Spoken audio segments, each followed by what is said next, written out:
Hi, everyone. It's a real pleasure to bring greetings to everyone participating in this year's AGM.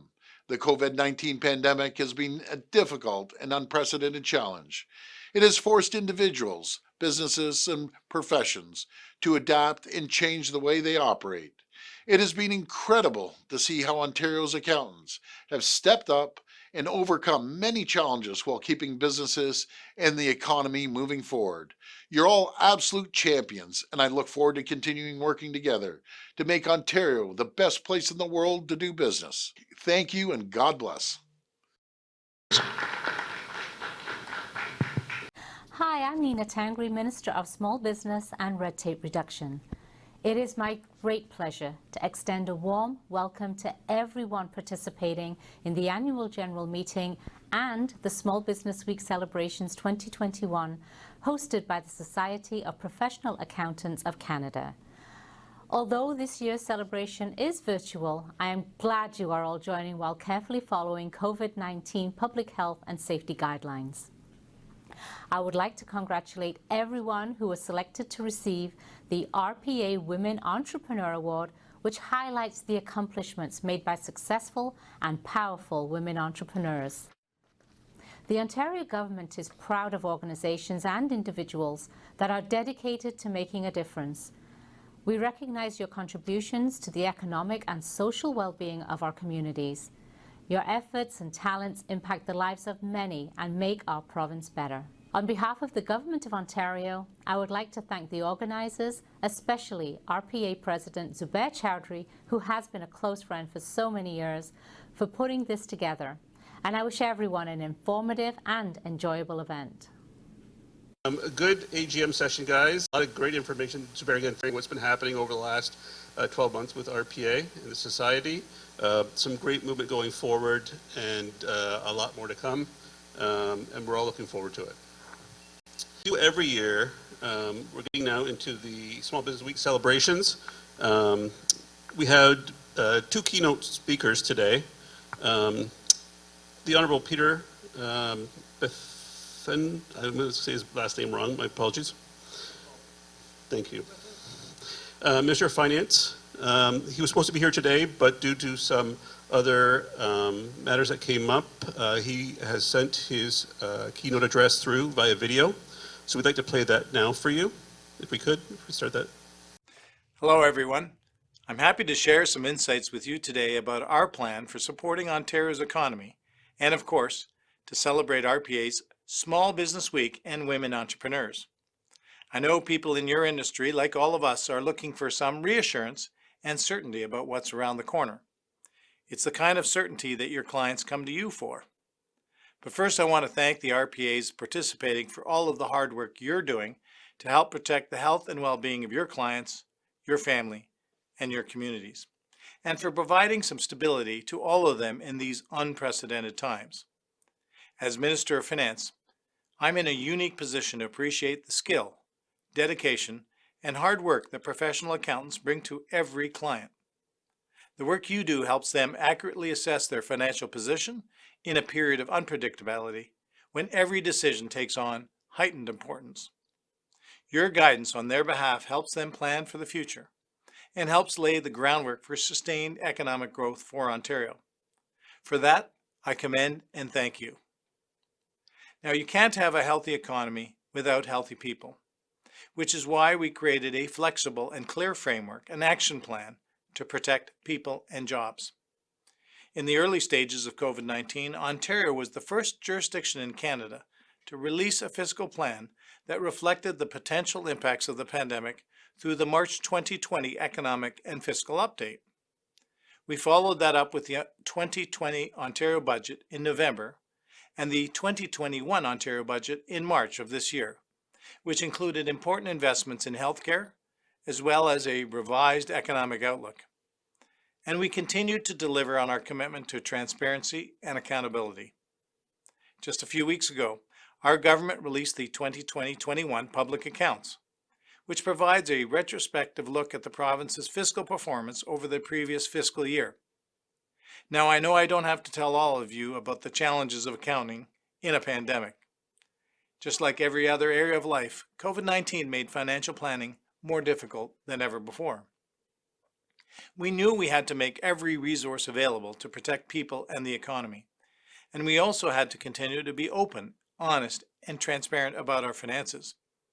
Public accounts confirm that the government made record investments in healthcare and other frontline services in the fight against the virus. But the job is not done.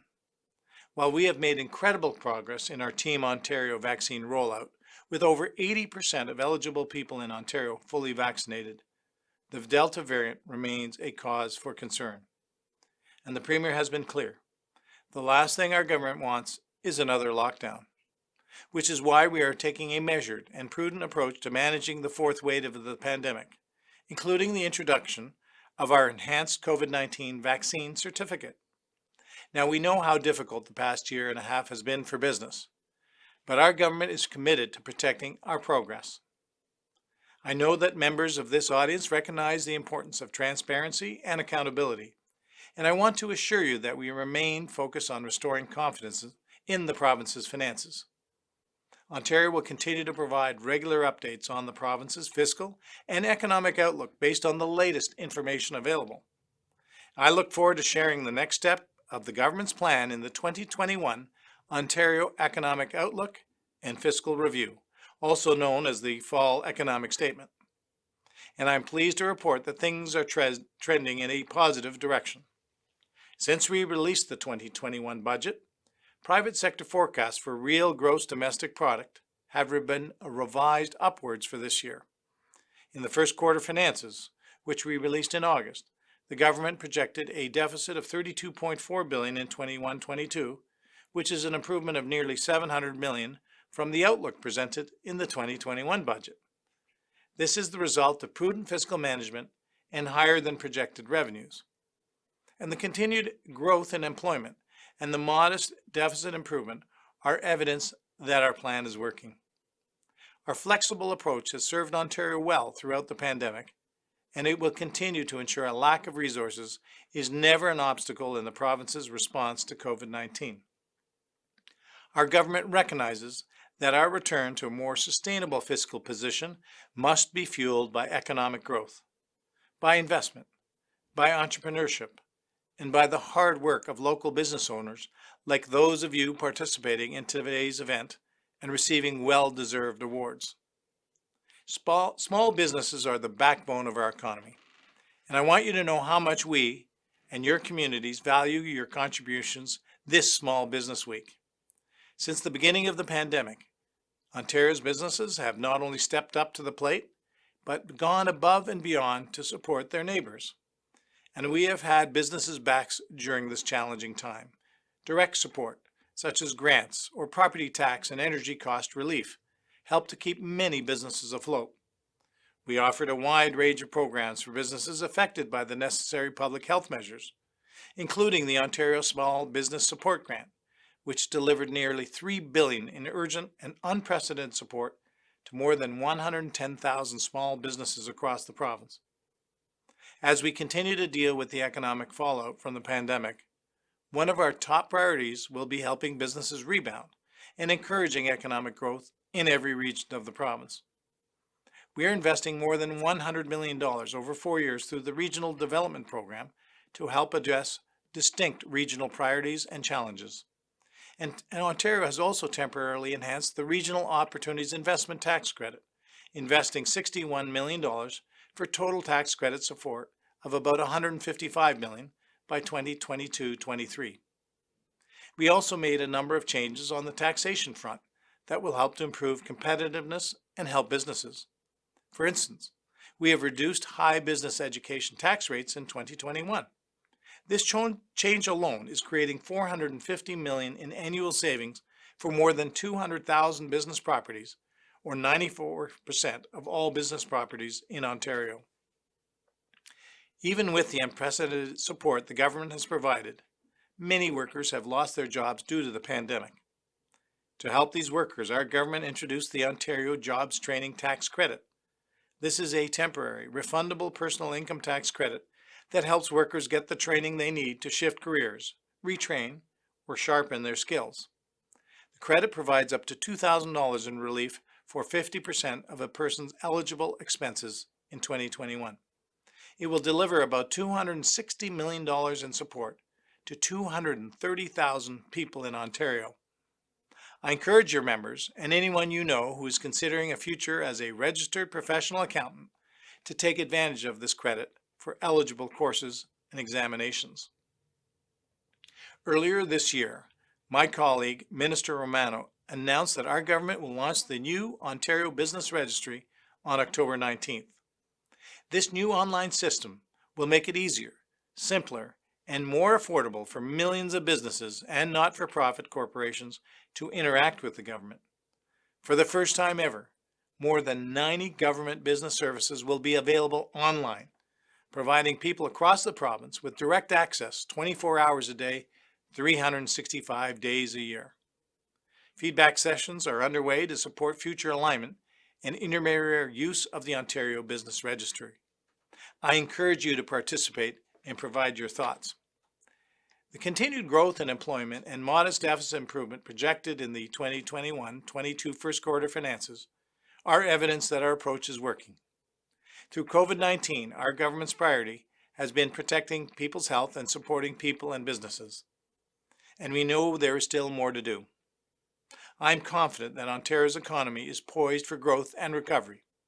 And I am hopeful that the introduction of the proof of vaccine policy will help to keep people safe and businesses open. But the fact is, we cannot let down our guard with COVID-19. We must all remain vigilant about the persistent and serious threat that a fourth wave could pose. Our government takes that threat very seriously.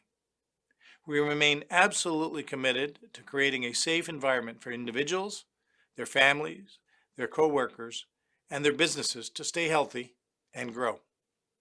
Our goal is not simply to reopen the economy and recover from the pandemic, but to lay the foundation for growth and prosperity, continue the work of returning Ontario to its rightful place as the economic engine of Canada, and the best place to work, to start a business, and to raise a family.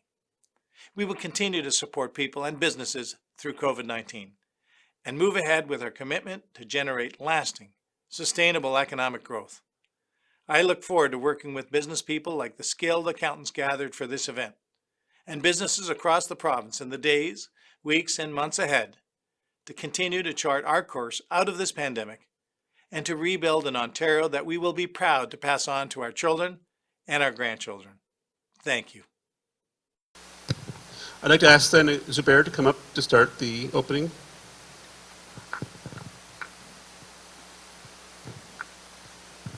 Thank you very much, Peter, Paul. Good afternoon, I think now, everybody. And let me welcome all of you today to the Small Business Week celebrations and Women Entrepreneur Award that's offered by the Society of Professional Accountants of Canada. So I just wanted to give you a little background. Why women entrepreneur? Why small business? Why accountant? Okay. So 3 years ago, when we were revamping our designation RPA, and we put up a new vision, new mission, and new values. At that point in time, our board members put in our vision that we are the accountant for small businesses, and we serve the community we live in, and we belong to that community where we live and where we serve. So that means the community become part of the accounting profession. We cannot separate accountant from the community and community from the accountant, because we provide the services that are necessary and important for the community, especially the business community.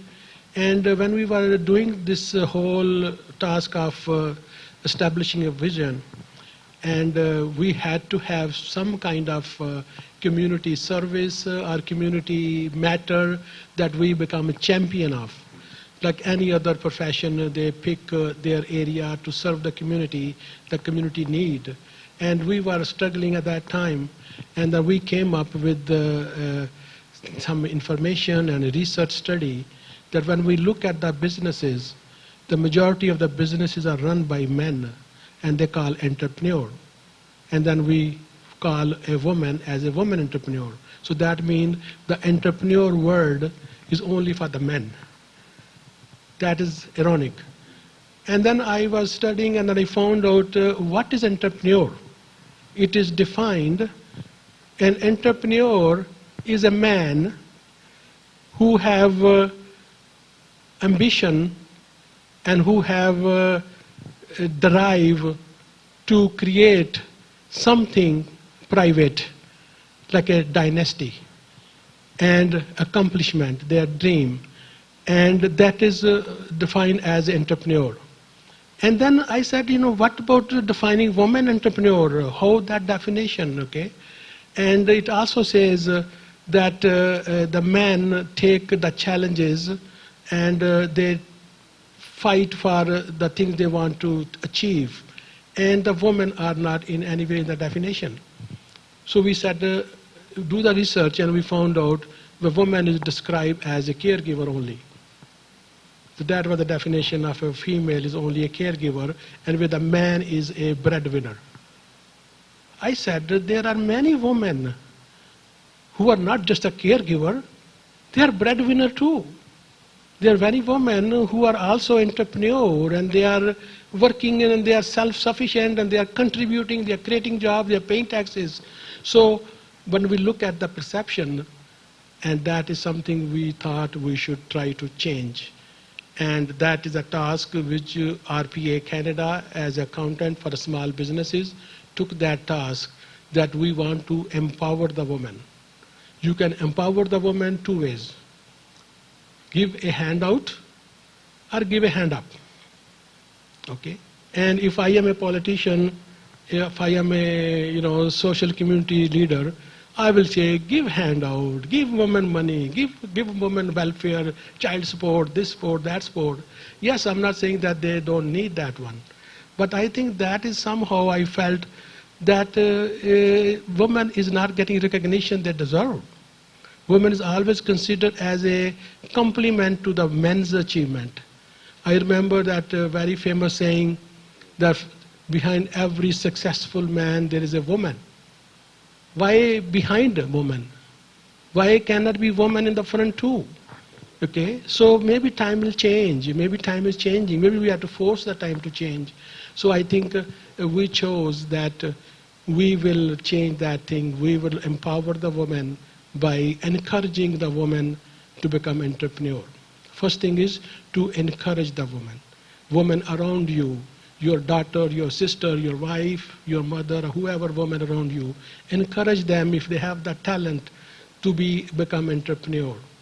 And then once they decide to become entrepreneur, then assist them, help them, support them, okay, provide them whatever is needed to become entrepreneur.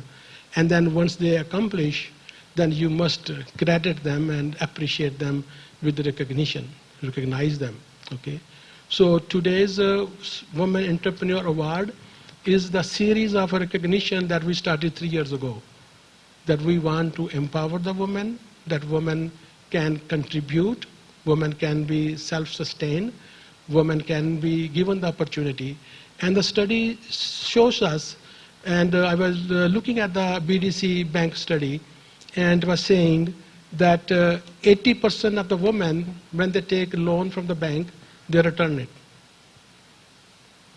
And men, when the male entrepreneur take a loan from the bank, chances are 50-50. But still, bank favor the male entrepreneur to give them the loan. So why is that one? So this is why we become the advocate for the women and for women entrepreneurship and promoting that empowerment. So that has to change. And then there was another study which says that become a man entrepreneur, a male entrepreneur will bankrupt 9 companies to reach to the 10th successful company. Where the woman will start a company and succeed with 1 company. Why would bank still give the money to a male entrepreneur who have 50-50 chances to return as compared to women who have a 80% chances to return. So all these kind of things are mind-boggling, okay? And we think that another study also stated in one of the study done by other bank that women are very dedicated, committed. When they take a task, they deliver. And men are very distracted in their behavior. They can very quickly switch and change positions, okay? But when women take a challenge, she delivers. And I think we are all proof of that, that our mothers gave us the birth and they delivered. Not only delivered the baby, that they made us what we are today. So kind of commitment and dedication a woman has, can you imagine that the same commitment and dedication we can put on the business and where businesses can go? Business can prosper, economy can prosper, and we just need to pay some attention to this area that we need to help women become entrepreneur. And this is the responsibility of our commitment that RPAs are doing, because we are small business accountant, and we committed ourselves that when a woman call you that I want to start a business, pay attention, leave everything and just help her. Don't think about what fee she's going to pay you, just help her, because she will definitely succeed and she will definitely pay your bill. And the man probably 50-50 chances to pay your bill for your services. Okay? So these are the things. And I think time has changed now. And if you look at the past, 50 years, 60, 80 years ago, and then there was no welfare system, there was no child support, there was no, baby bonus, there was no alimony even, and the women survived. How they survived? Because those women, when they faced with the challenges, they worked. They worked as an entrepreneur.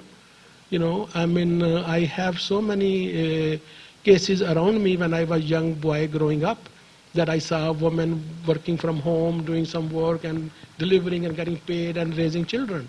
And there was no technology then, there was no system. And today, most of the women are depending on the system because the social organizations are advocating for their assistance. I see today a majority of the social welfare women organization, they are promoting handout. Give women this, give women that, give women this. So why don't they say, give women the tools to be independent, to be empowered, to be delivering, not to be assistant. So most of the entrepreneur men, when they see that their wife come and help them, so it's only complimenting to them. But she's not still decision maker. We want to see the woman as a decision maker. They're the one who make the decision, they hire, they fire, they open, they close, they buy, they sell. So these kind of things, we as a small business accountant, we know it better. We can really mentor the entrepreneur women, we can guide them, we can help them, we can assist them. And we also need government to pay attention to, and the society to also acknowledge and recognize and promote and support and encourage. So these kind of things, and then we are doing this recognition award, and let me also acknowledge we have among us 2019 Women Entrepreneur Award recipient Gina Batista and Shelly Jarrett. Two wonderful women, 2019 they received the award. They had a wonderful story and they're very successful, and they're still successful, and they are consistent and passionate and committed. And today we are going to honor 5 more women entrepreneurs, Sophia Jacob, Lisa Thomas, Masha Ali, and Daniela and Paula. Is wonderful stories. When Paul will introduce them, you will hear their stories. And I think the time is changing. The COVID is helping women. Why? Because women can stay home and connect on the computer and do the product and services, and they can make money sitting home. And that is the opportunity, that new era, new way doing business. and we can help them, we can support them, we can guide them, and women doesn't have to leave home. They can take care of the baby at home, and they can still start a business at home. And then you don't need $1 million. I know government give billions of dollars to the big corporations, and what a result we get? Sometime nothing. And if you look at a statistic, 99.8% jobs are created by small to medium-sized businesses in the private sector. 99.8%. And the government gave billions of dollars to GM and Ford and Bombardier and Air Canada and all those companies. How much job they pay? Only 2%? No, 0.2%. Okay? So why they are neglecting small businesses? I think the government need to help small businesses to grow and guide them and assist them, and at the same time acknowledge those entrepreneurs who are successful, especially the women. And I really take hands off to those women who are being selected and elected for the awards. So congratulations for that. And now I ask Peter to start. I also wanted to quickly introduce our other keynote speaker, His Worship Mayor Patrick Brown. He was elected Mayor of Brampton in October of 2018 and has a long involvement in serving the government community, such as was elected leader of the Ontario Provincial PC Party, became a member of provincial parliament for the riding of Simcoe North. He served as a leader of the official opposition and education critic, and was also recognized in 2013 with the Canadian Human Rights Voice Award. So great honor to ask His Worship to come up and say a few words.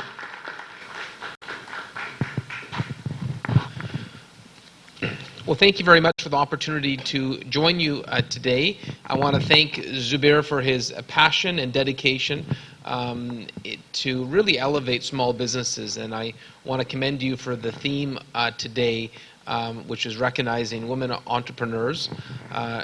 It's Small Business Month, and small businesses are the backbone of the Canadian economy. They're the heart and soul of every community in the country. I see that in Brampton. I see that throughout our country from coast to coast. And to have a month dedicated to recognizing those with the courage to open up their own shop, to open the doors, that takes determination. It takes drive, and it creates prosperity, because small businesses hire Canadians, give people the opportunity to work hard and provide for their families. And I know it's been an incredibly difficult year and a half.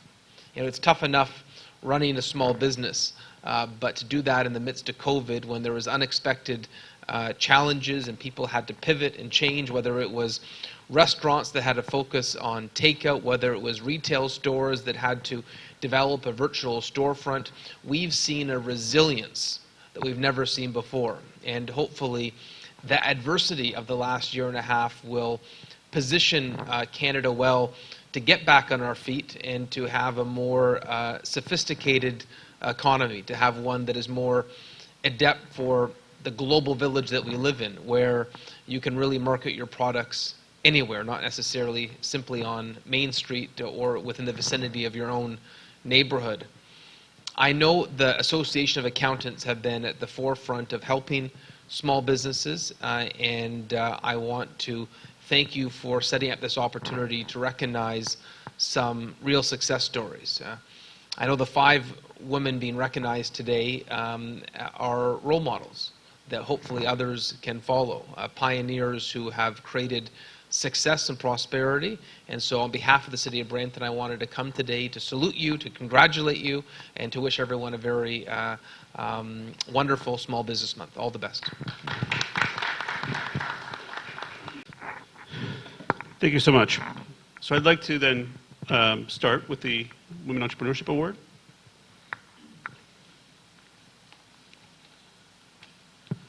Just before we introduce the recipients, this, again, to Zubair's point, has been a focus for us for many, many years now. And as a private practitioner myself, in our firm, many, many women entrepreneurs that our firm deals with day in and day out. And, we also have prospective new women entrepreneurs phoning our offices saying that they want to start a business. How do I start? They got great ideas. And it's very encouraging to see what's happening now with women entrepreneurship and the ideas and the passions that they have to start a business, move it forward, and support the economy. So the first recipient today, I'd like to introduce Sophia Jacob. She's a president of Sophia Events, which is a boutique event planning and marketing firm that provides consulting services and strategic partnerships for small businesses and nonprofit organizations. In the last 8 years, Sophia has successfully founded 2 business networks, the Ottawa Opportunities Network and Black Ottawa Business Network, which both operate and host business networking events and social soirees. Sophia presently sits as a president of the board of directors with the Social Planning Council of Ottawa. She also is an executive board member on the chair of partnerships and promotions with the Ottawa Black Mental Health Coalition. Sophia is a member of the United for All Coalition, an organization that works in formats, presentation, representation, combating hate and racism. Sophia has also held a number of certifications and was awarded the Faces Magazine Award for Favorite Event Planner in 2017 and 2019. So with no further ado, can I please welcome Sophia up to the front to accept her award.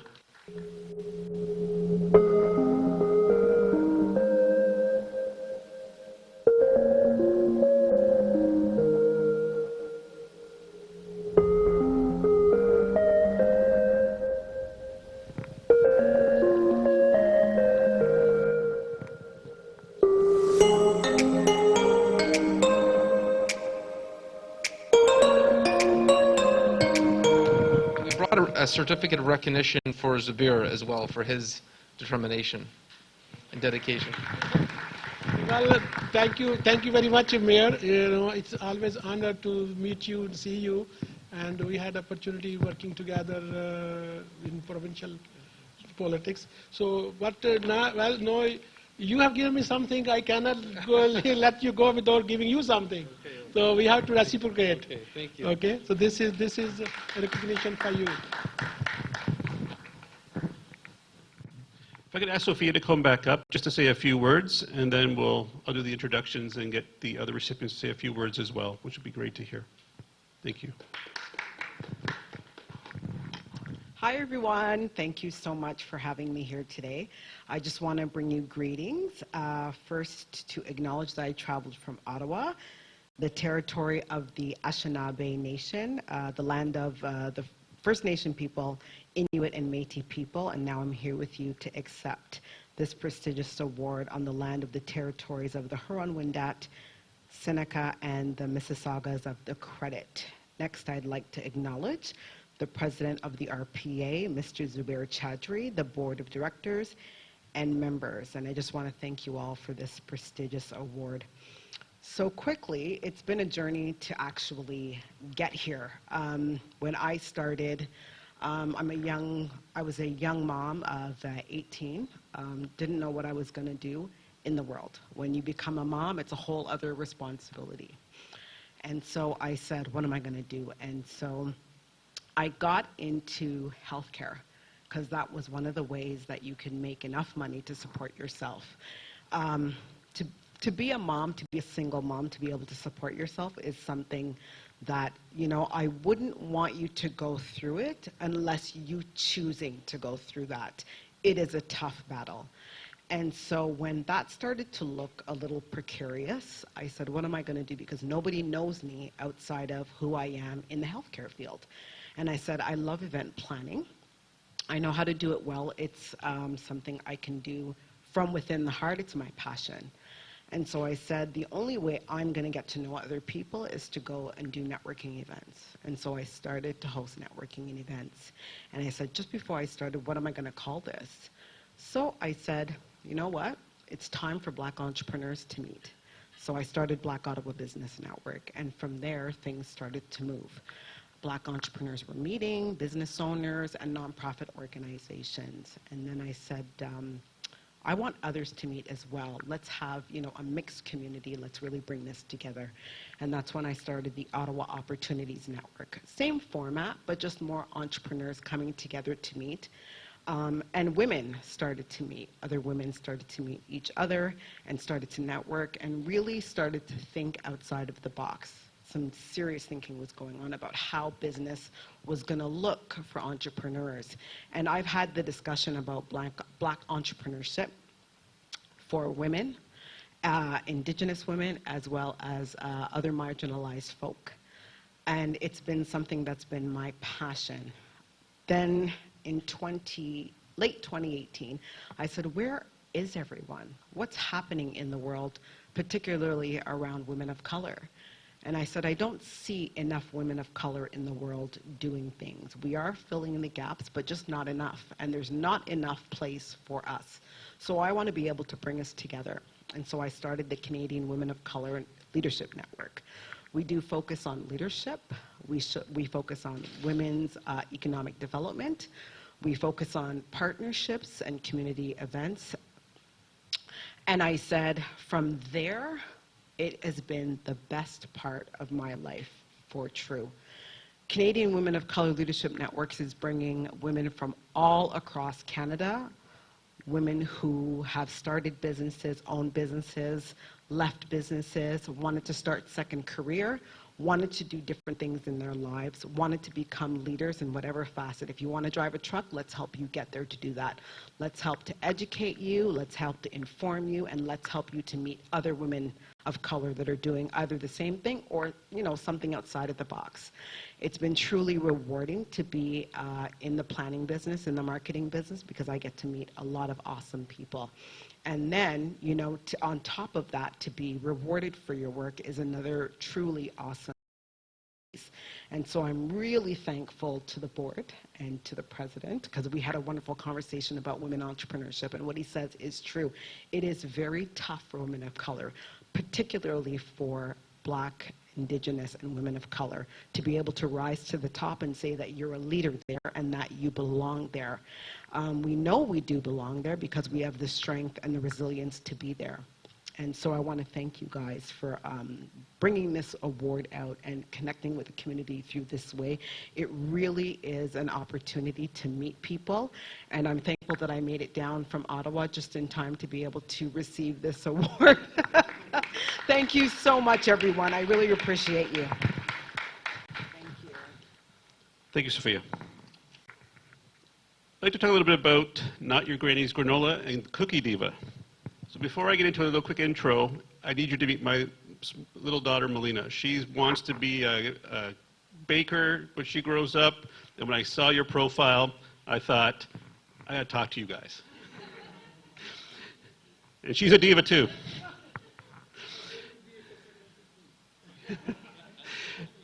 Just to give you a bit background then before they come up to say a few words, Daniela has worked as a graphic designer for many years and freelance at home while working full-time. She's also owned and was head chef of her own Italian restaurant in Vina del Mar, Chile. She has a passion for cooking, baking, art, and many creations in the kitchen. Paula started her culinary journey about 15 years ago. Started her own cooking company while she was on maternity leave and worked out of her home while her kids were growing up. Today, Cookie Diva and Not Your Granny's Granola share one kitchen. It's a pleasure to ask and have Daniela and Paula come up to talk about their company, and congrats on the being recipients of this award. Good afternoon, everyone. Felt like I won a Grammy. First of all, we'd like to congratulate the other women who have also received this beautiful award, and those who were nominated. We all deserve to win this. It's not every day women entrepreneurs are noticed for their hard work and determination. There's no force more powerful than a woman determined to rise. Thank you for having us here today. We'd like to thank RPA for their involvement in creating awareness around women in business. It's an honor to receive the RPA Women Entrepreneur Award, and we are overwhelmed with gratitude. Yeah. Many hours have gone into building our corporation, and it means so much to us that the work we are so passionate about also resonates with others. It came at the perfect time, too. We both have daughters who are off to university or college in the next few years, and this is great inspiration and encouragement for them.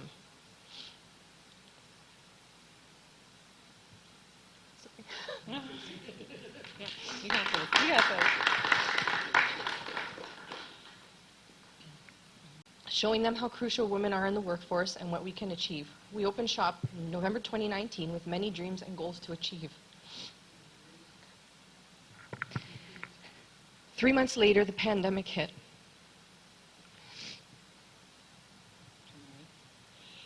And honestly, we've had a lot of struggles along the way, but we've worked really hard and are still here.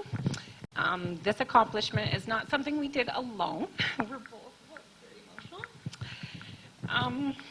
So we want to thank our husbands and our kids for the support and putting up with all our long hours at work and the crappy dinners.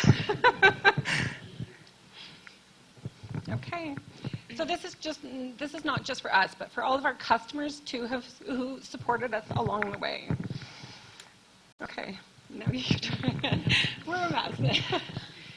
We can proudly hold up this award as a mark of our achievement. Seeing this award in our office will be a constant reminder to keep pushing forward, to reach our goals, and to set an example for other women out there. Thank you. Thank you.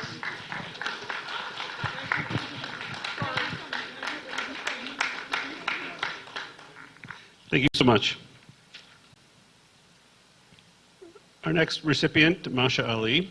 Masha started her own HR consulting firm in 2020 after 15 years in the field with the goal of helping as many companies with different areas of human resources. Her experience in HR covers multiple industries, and she has a passion for IT technology.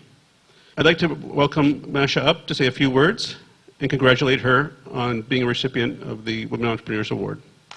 Never held a mic before, so sorry. Thank you to RPA, the board, Zubair, for nominating me. This is a really great achievement and recognition, and I'm so grateful.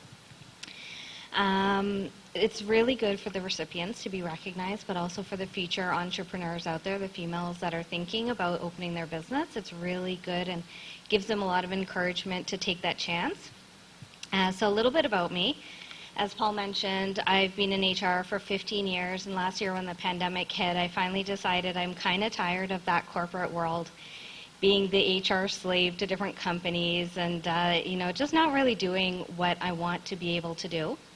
And I also felt really empathetic for all the businesses, the small, medium-sized businesses who were trying to navigate all these restrictions, the law changes, and trying to keep their businesses afloat. And I said, for those large companies that have HR and legal counsel, they're fine. They just leave it to them and everything is taken care of. But for all the other small, medium-sized businesses, they're like scrambling. They're trying to call. They're trying to, figure out who can help them navigate all this. And so I know that there was a really big space for what we call fractional HR services out there. So I wanted to be able to contribute to that market, but also to be able to provide a whole package. So as Paul said, I love IT. I'm not talking like regular IT, just HR IT. And that's a little odd for HR people because HR people are not normally like tech savvy. So my whole goal is to not just help companies with their compliance and training and recruitment and help them to manage their talent, but to have HR solutions so that they can manage their workforce, especially if you have a remote workforce, people working from all over the place. So just digital solutions so that they're prepared for the current workplace and what the future workplace is going to look like. So that's me, and basically as I continue to grow my business, I want to expand throughout Ontario, hopefully one day all across Canada, and who knows where after then. But basically, with all the different things I offer employers, I want to help them to be better employers so that they have more engaged workplaces, and that's what we need in our communities, better employers treating employees better. So, thank you.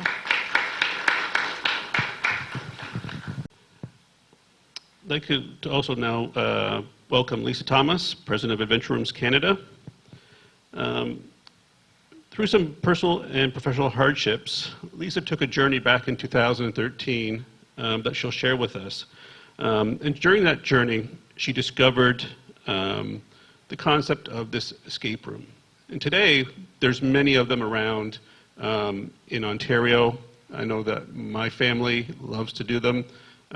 We go in there trying to figure out how we're going to get out of this puzzle in an hour's time. And we argue and we have fun and we debate on how we're going to get through it. And it's a great, for us and our family, it's been a great social means to get out.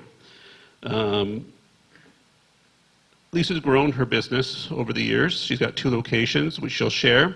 It's a great honor and privilege as well to ask Lisa Thomas to come up and say a few words.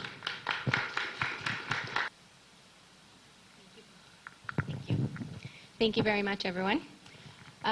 Thank you first and foremost to the RPA for this prestigious award. I certainly appreciate it. Congratulations to my fellow recipients and other nominees that were not selected this year. I'm sure next year will be your year, but it is an important award and ceremony for recognition for all women entrepreneurs. This couldn't come at a better time because actually next Thursday we're celebrating our 8th year in business, which is great. As a tourism, and thank you very much, thank you.